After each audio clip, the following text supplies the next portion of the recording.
Social media is not only a part of the society we live in today, but it's a must when it comes to real estate and mortgage business. Facebook, Instagram, Twitter, LinkedIn, and YouTube.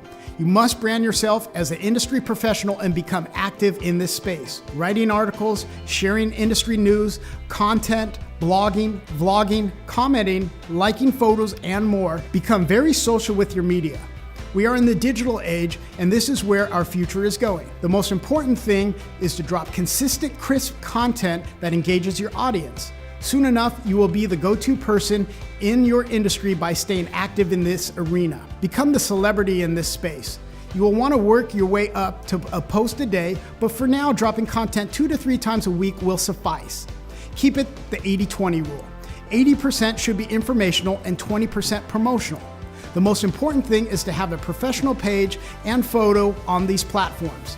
Once you are set up across the board, we will give you an exact blueprint on how to start getting active on your social media.